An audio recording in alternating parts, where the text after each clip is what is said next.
Hola, mi querida comunidad de Silvia Finanzas Inteligentes, ¿cómo están? Todos hemos escuchado en esta última época sobre una amenaza de un corte de Internet muy grande que podría cortar la Internet a toda Europa y otras zonas también del occidente a través del cable que pasa por el Mar Rojo.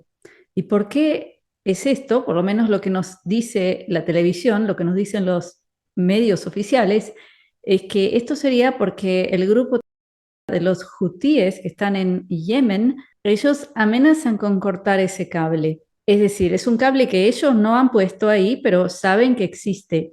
Un cable que es el que conecta todo el lejano oriente con el occidente. Todo esto dentro del conflicto que se ha desarrollado en el Mar Rojo, que a grandes rasgos comenzó cuando, por desgracia, comenzó la desgraciada situación entre Israel y Hamas, y los hutíes, este grupo que existe en Yemen, comenzó a amenazar con tirar misiles a barcos de mercaderías que pasan a través del Mar Rojo, si Israel no detiene su represalia a lo que ocurrió el 7 de octubre de 2023. El hecho es que ellos sí han estado, por lo menos la prensa nos cuenta, la televisión y los medios oficiales nos dicen que están disparando misiles a barcos de mercaderías que vienen desde el lejano oriente y tienen que pasar por el Mar Rojo. Y esa es la ruta, la mejor ruta para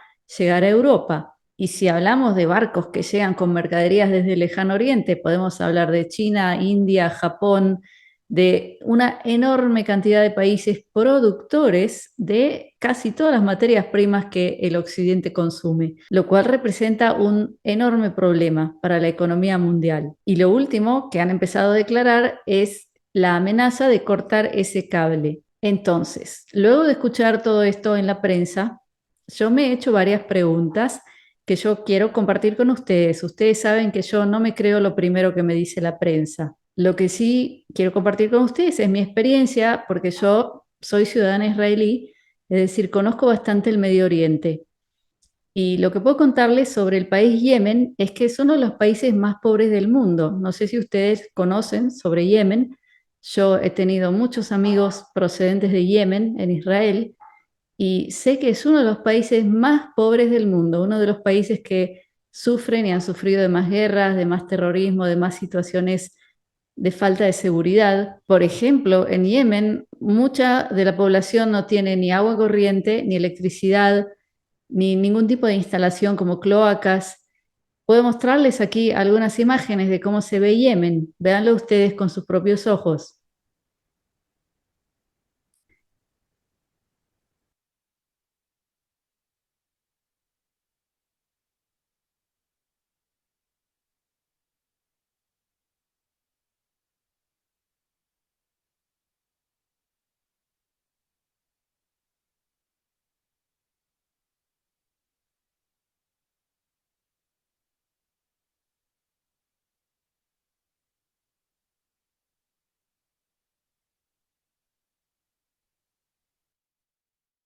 Entonces, aquí viene la pregunta que me hago yo, que se haría un niño. Ya me conocen ustedes, a mí me gusta hacerme preguntas inocentes, porque a veces la verdad se esconde en ellas.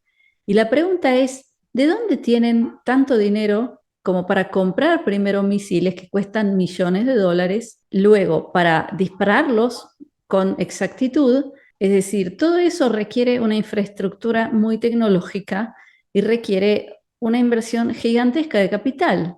Esa es la primera pregunta. La pregunta número dos es ¿quién se los vende? Porque sin lugar a dudas, Yemen no lo produce, porque vemos que es un país que carece de todo tipo de infraestructura tecnológica, es un país que está en la pobreza total. O sea que ellos no producen ese tipo de producto como ser misiles de alta precisión para poder disparar a barcos que están en el medio del Mar Rojo y darles, ¿no es cierto?, tener algún tipo de exactitud. O sea, no sé si ustedes han pensado cuántos cientos de millones de dólares o más se requiere para llegar a ese tipo de logros. Entonces, la primera pregunta es, ¿de dónde tienen todo ese armamento y el dinero para costearlo? Y número dos, ¿quién se los vende? Y sabemos que los grandes productores de armamento están en Estados Unidos, Francia, etcétera. Luego, la siguiente pregunta, vamos ahora al tema del cable de Internet tan importante.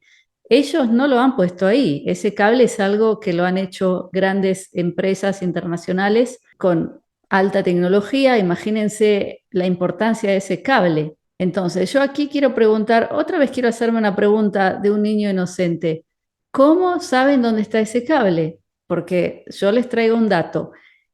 En la parte más estrecha de este canal, que es de un lado tenemos a Yemen y enfrente tenemos Eritrea, tenemos otros países que están del otro lado del Mar Rojo.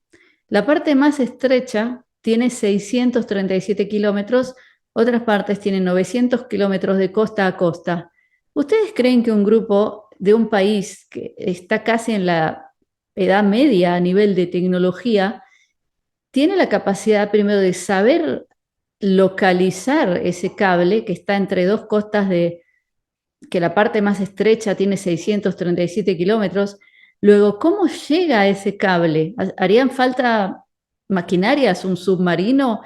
Haría falta muchísima tecnología y muchísimos millones de dólares para poder solamente identificar el lugar y luego llegar a él y luego hacerle algo a ese cable. Y yo les pregunto ahora a ustedes, ¿ustedes se creen ese cuento? Bueno, yo voy a expresar mi humilde opinión con la cual no hay por qué estar de acuerdo y es yo no me lo creo para nada. O sea, yo ya me he dado cuenta que a veces se tiene ciertos objetivos, se quiere llegar a ciertas situaciones y lo único que falta para sentirse bien es alguien a quien culpar.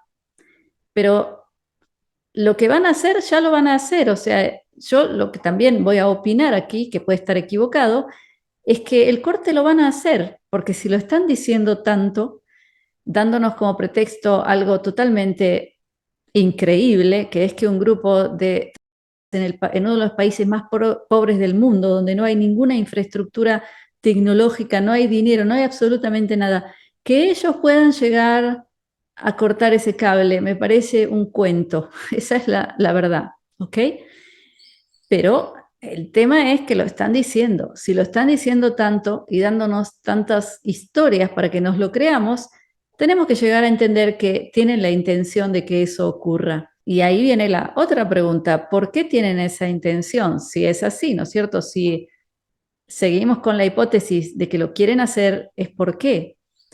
Y bueno, podemos imaginar que un corte de Internet total, absoluto, en toda Europa y quizás otras partes del occidente, primero, generaría un caos social tremendo. Segundo, tendría una influencia terrible en todo lo que es el tema financiero, por ejemplo, en los bancos, lo que pasa con el dinero de todos. Es decir, si alguien quisiera generar una situación donde de golpe se borre todo el dinero de la gente, todo lo que está en los bancos, podría hacerlo con un corte de Internet, es decir, una especie de situación así por un tiempo largo, porque después cuando se reconecta y aparecen de golpe otros datos dentro de los ordenadores, siempre se puede justificar y decir que fue por X, Y, Z, ¿no es cierto? Que otra vez se puede inventar algún cuento para decirnos por qué de golpe tu cuenta bancaria muestra cero en vez de mostrar los ahorros de toda tu vida. Entonces, sea o no sea, porque los hutíes tienen una alta tecnología, tienen un submarino atómico, tienen todo para ir y llegar a ese cable, cortarlo, ¿sí? Bueno, sea cual sea el motivo, por desgracia, yo creo que lo van a hacer. Entonces, todos los que están en Europa y escuchan como un disco rayado todas estas historias en la televisión, tendrían que tomar medidas para ver qué hacer con lo que tienen en el banco, no esperar a que pase esta situación. Por otro lado, voy a tocar un punto un poquito peculiar me vino a la mente luego de ver todo esto que están haciendo, y es que, bueno, ya todos ven que Bitcoin está subiendo sin parar. Ya la última vez que miré estaba en $61.000 y muestra la gráfica que puede ser que siga subiendo. Esto no es, por supuesto, ninguna asesoría financiera, no es ninguna recomendación de qué hacer o no. Solamente mi opinión, cuando yo veo la gráfica, me da una impresión así, pero puedo estar equivocada. Pero el punto es así, que en el occidente, Europa, Estados Unidos, etcétera, están tratando de regular todo el tema de Bitcoin. Es decir, que para poder comprar y vender tengas que hacerlo solamente a través de casas de cambio reguladas que te exigen tus datos biométricos, etcétera. Hoy en día existen varias casas de cambio que están en el lejano oriente y que te permiten sin eso hacerlo, es decir, comprar, vender, etcétera. Y ahí vamos a juntar los cables o los cabos. Y es, si hubiera un corte de toda la internet que viene del lejano oriente al occidente, sin lugar a dudas se podría de golpe decir que no se va a poder utilizar todas esas casas de cambio que están en el lejano oriente y que te permiten algún tipo de libertad cuando quieres comprar o vender Bitcoin. Un punto para reflexionar, ¿no es cierto? Bueno, entonces, eso es todo lo que quería decirles hoy, solo que estén con, no un ojo abierto, con todos los ojos que tienen, por favor, y dense cuenta que la situación es bastante seria y complicada, y esto no es una serie de Netflix, no es algo que vemos en la televisión, podemos apagar y olvidarnos, no, esto va a tocar a todos. Y yo creo que los que la van a pasar menos mal son aquellos que se lo tomen seriamente y hagan algo al respecto. Entonces les recomiendo que no se dejen estar y que piensen y tomen decisiones y por supuesto actúen. Así que los dejo por ahora con mi braja, mi bendición de briut, que es salud, de shalom, que es paz, de ahavá, que es amor, y shefa shel dvarim tovim, que es multiplicidad de cosas buenas. Gracias por estar conmigo. Nos vemos pronto.